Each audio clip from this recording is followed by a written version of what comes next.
Hans said to his friend Kurt, "I'm going to take my car and drive to London." Kurt said, "Driving to London is very difficult.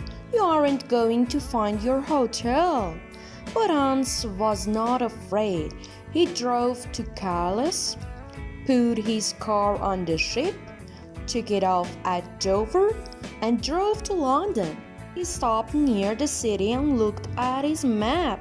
Then he drove into London, but he did not find his hotel. He drove round and round for an hour. He stopped and got out of his car.